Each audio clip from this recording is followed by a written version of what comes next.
సెంటర్లు వేసుకొని తద్వారా మన యొక్క గుడిని కానీ అదే ఒక మఠాన్ని కానీ డెవలప్ చేసుకోవాలనే అంశం పైన అన్నవాళ్ళు చాలా క్లియర్ చెప్పడం జరిగింది. దీంతో పాటు మనకు రాబోయే తరాలకు అందించాలంటే మనకి ఒకే ఒక చైను ఆ చైన్ ఏంటి అని అంటే విద్య ఒక్కటే. విద్య ఒకటి లేకపోతే నీకు నాకు చైన్ ఉండదు, నా తాతకు నాకు అసలు మూలం అనేది దొరకవు. కాబట్టి ఈరోజు మనం వెతుక్కుంటూ 78 సంవత్సరాల తర్వాత అంటే స్వాతంత్రం వచ్చిన తర్వాత ఈ రోజు ఈ కొలనుపాకలో మనం అందరం కూడా అంటే ఇక్కడ సమావేశం కావడానికి one of the reason is మనం చదువుకున్న వాళ్ళం లేకపోవడం మాత్రమే. అన్న చెప్పినట్టుగా దీంతో పాటు నేను ఒక చదువుకున్న వ్యక్తిగా నేను కూడా గొర్రెకాపర్ల కుటుంబంలో మేము దాదాపు మా చరిత్ర అంతా గొర్రెకాపరి కుటుంబమే. మా ఫ్యామిలీలో మొట్టమొదటిగా నేను మా నాన్న ముగ్గురిని చదివించిండు. 7 సంతానం అయితే ముగ్గురికి ఛాయిస్ ఉంది. ముగ్గురికి ఆయనకు తోచిన దాంట్లో చదివించడం ద్వారా నా కోసం లాస్ట్ ఒక 50 గొర్రెలు ఉంటే నన్ను 50 గొర్రెలు అమ్మేసి చెన్నై పంపించండి చదవడానికి నా ఇంట్రెస్ట్ ద్వారా. కాబట్టి మీరు గొర్రెలు ఇంపార్టెంటే పోషణ కోసము, మన బతుకుదెరువు కోసం. అలానే విద్య అనేది మన యొక్క కుటుంబం యొక్క చరిత్రని కాపాడాలంటే విద్య మాత్రమే.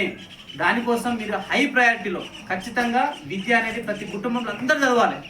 అందరికీ చరిత్ర తెలవాలి, కుర్మ చరిత్ర తెలవాలి, కుర్మ మఠం అంటే ఏం తెలియాలి, మన గ్రామం అంటే ఏం తెలియాలి, మండలు, జిల్లా, రాష్ట్రము, దేశంలో ఉన్నటువంటి వనరులు కానీ దేశంలో ఉన్నటువంటి ఏం జరుగుతుందనే ప్రపంచం అంతా కూడా మన కొడుకు పిల్లలకి తరతరాలుగా మనం అందించినట్టయితే ఇట్లాంటి వెతుక్కునే పరిస్థితి మన నెక్స్ట్ జనరేషన్కి మనము ఈ రోజు నాకు 28-30 సంవత్సరాలు, నెక్స్ట్ నేను 30 సంవత్సరాల తర్వాత నా వయసు ఇట్లుండదు, నా ఉత్సాహం ఇట్లుండదు, నేను ఇలా మాట్లాడలేను.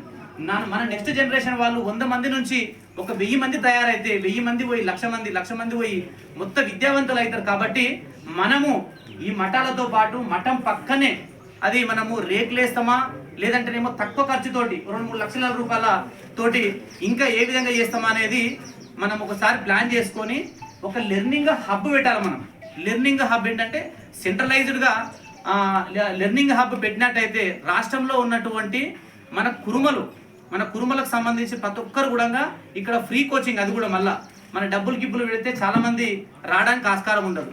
అది కూడా లిమిటెడ్ సీట్స్ ప్రతి సంవత్సరమా లేదంటే 3 నెలలకు ఒకసారి కంప్యూటర్ కోచింగ్ లెర్నింగ్స్ అంటే ఇంగ్లీషు మాట్లాడే విధంగా కానీ హిందీ మాట్లాడే విధంగా కానీ లేకుంటేనేమో ఇట్లా 45 రోజుల కోచింగ్ ఆల్రెడీ మనకు కంచయ్యలేసారు తెల్లాపూర్లో కంచయ్యలేసారు సామాజికంగా తెల్లాపూర్లో జరుగుతూ ఉన్నారు. అది అంటే దేశాన్ని ఎలా నిర్మించాలి, ఎలా యూత్ని బయటికి తేవాలనే ఆలోచనతోటి తను దేశం కోసం అక్కడ చేస్తూ ఉన్నాడు. పెద్ద పోరాటం అది. వాస్తవం చెప్పాలంటే దేశంలో ఉన్నటువంటి మడుగులలో మార్మూలు మోరిల పక్కన ఉన్నటువంటి జీవిస్తున్నటువంటి విద్యార్థులను కూడా ఈ యొక్క తెల్లాపూర్ లెర్నింగ్ సెంటర్లో పెట్టి వాళ్ళకు విద్యను అందించి అక్కడ ఉన్నటువంటి విద్యావంతులందరూ కూడా వాళ్ళ గోల్స్ మేము తెలుసుకోవడం జరిగింది. అక్కడ సందర్శన చేసి ఒకరొకరు IAS, IPS, లాయరు, డాక్టరు ఇట్లా పెద్ద పెద్ద లక్ష్యాలతోటి అక్కడ వచ్చి విద్య అంటే ఇంగ్లీషు ప్రధానంగా ఏది మన హిందీ ఇట్లా మన లాంగ్వేజెస్ అన్ని కూడా నేర్చుకొని మళ్ళీ వాళ్ళ సోషల్ సర్వీసు, సోషల్ వర్క్ ఎలా ఉండాలి అని ఒక లెర్నింగ్ అక్కడ నేర్చుకొని వాళ్ళ ఏరియాకి వెళ్ళి వాళ్ళు పెద్ద ఎత్తున వాళ్ళ యొక్క విద్యాభ్యాసాన్ని అభ్యసించడం జరుగుతూ ఉంది. అదేవిధంగా ఈ యొక్క కొలనుపాక పెద్ద చరిత్రగా మనం చెప్పుకుంటున్నాము. ఈ చరిత్ర ఇట్లానే బతకాలి, ఫ్యూచర్గా మనం అందించాలంటే విద్య ద్వారానే అని చెప్పి మరొక్కసారి నేను అందరికీ గుర్తు చేస్తూ ఒక learning centre compulsory computer coaching అనేది నేను అనుకుంటున్నా మనస్ఫూర్తిగా. సో కంప్యూటర్ కోచింగ్ నేర్పిస్తుంది బేసిక్ అనమాట, ప్రతి ఒక్కరికి అవసరం అది. ఎందుకంటే ఈ రోజుల్లో మనం వెళ్తున్నాం, ఏ మండలానికి చూసినా మీ సేవ, ఏ మండలానికి చూసినా ప్రతి ఒక్క కంప్యూటర్ సెంటర్లో ఈ అప్లికేషన్ అడిగినా 300 అడుగుతాడు వాడు, ఈ అప్లికేషన్ అడిగినా ప్రతి ఒక్క అనుగుణంగా అమౌంట్తో కూడుకున్నది. కానీ మనం విద్యను అందిస్తే ఆ పిల్లగానికి ఒక ఇంట్లో ప్రతి ఒక్క ఇంట్లో మనం కూడా చదువుకున్న వాళ్ళందరికీ కూడా ఒక ల్యాప్టాప్ 15,000 రూపాయలు పెడితే ల్యాప్టాప్ వస్తుంది. ఒక పొట్టేలు అమ్మేస్తే మనకు పెద్ద మ్యాటరే కాదు అది. ఖచ్చితంగా ఒక రూము, దాంట్లో బుక్స్ సంబంధించి ఆయన కూడా మనం ప్రొటెక్ట్ చేయగలిగితే మనకు కావాల్సిన డాక్యుమెంట్స్, మనకు కావాల్సిన పేపర్ అంతా కూడా మన కొడుకే చేసి పెడతారు. కాబట్టి ఇంత పెద్ద చరిత్ర దీనికి ఉంది. కాబట్టి దీని ద్వారా మనం ప్రపంచాన్ని మార్చేటటువంటి ఖచ్చితంగా ఆ శక్తి సామర్థ్యాలు ఈ కుర్మ కులానికి, ఈ షెపర్డ్స్కి, ఈ కుర్బా ఈ షెపర్డ్స్కి ఖచ్చితంగా నిండుగా మెండుగా ఉన్నాయని చెప్పేసి బలంగా నేను నమ్ముతున్నా. మన కుల చరిత్ర కూడా మన బలంగా చెప్తా ఉంది.